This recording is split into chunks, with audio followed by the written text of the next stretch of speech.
Supreme કોર્ટના ચુકાદા બાદ ગુજરાતના 75,000 શિક્ષકોએ હવે ટેટ પરીક્ષા પાસ કરવી પડશે.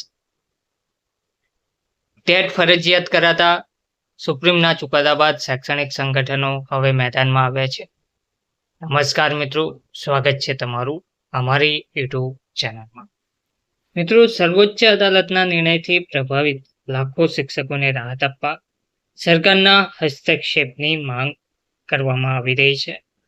ટેટ ફરજિયાત સુપ્રીમના ચુકાદા બાદ શૈક્ષણિક સંગઠન મેદાનમાં આવ્યું. જો શિક્ષકોને રાહત આપવામાં નહીં આવે તો આંદોલનની ચીમકી પણ ઉચ્ચારવામાં આવી છે. વિગતવાર માહિતી શું છે તેના પર એક નજર કરી તો સુપ્રીમ કોર્ટ દ્વારા ટેટ પરીક્ષા અંગે ચુકાદો આપવામાં આવ્યા બાદ નિર્ણયથી પ્રભાવિત શિક્ષકોને રાહત આપવા માટે રાષ્ટ્રીય શૈક્ષિક સંઘ મેદાનમાં આવ્યું છે. આ મુદ્દે ભારત સરકાર સમક્ષ વટહુકમ અથવા કાયદાઓમાં સુધારો લાવી શિક્ષકોને રક્ષણ આપવા માંગણી કરી છે.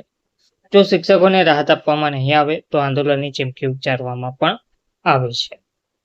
સુપ્રીમ કોર્ટ દ્વારા શિક્ષકો માટે ટેટ ફરજિયાત કરી છે અને 31 ઓગસ્ટ 2028 સુધીમાં ટેટ પાસ નહીં કરી હોય તેવા શિક્ષકોને નોકરી ગુમાવવાનો વારો આવી શકે તેમ જણાવ્યું છે. સુપ્રીમ કોર્ટે દેશભરના શિક્ષકો માટે એક અત્યંત મહત્વપૂર્ણ ચુકાદો જાહેર કર્યો છે.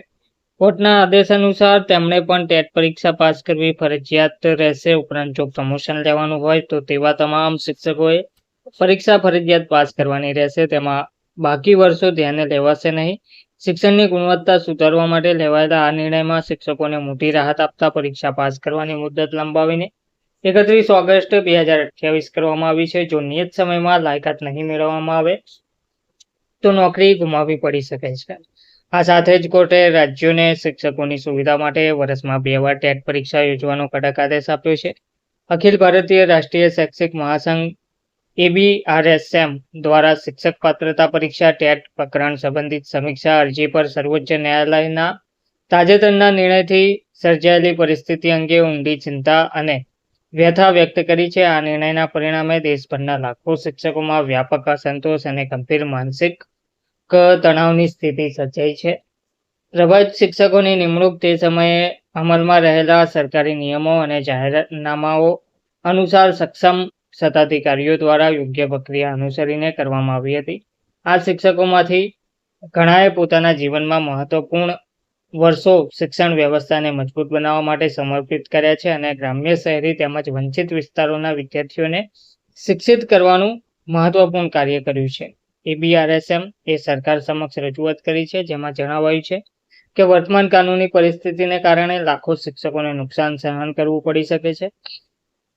તેમની સેવા સ્થિતિ અંગે અચાનક ઊભી થયેલી અનિશ્ચિતતા શાળાઓના સંચાલન તથા સમગ્ર શૈક્ષણિક વાતાવરણ પર પ્રતિકૂળ અસર કરશે.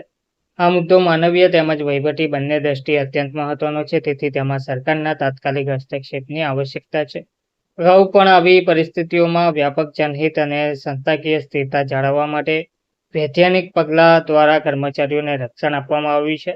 આ પરિસ્થિતિઓને ધ્યાનમાં રાખીને ભારત સરકારને વિનંતી કરવામાં આવી છે કે આગામી સંસદના ચોમાસુ સત્ર દરમિયાન યોગ્ય વટહુકમ અથવા કાયદાકીય સુધારો લાવી પ્રભાવિત શિક્ષકોને તાત્કાલિક રાહત આપવા માટે જરૂરી પગલાં ભરવામાં આવે. ધન્યવાદ.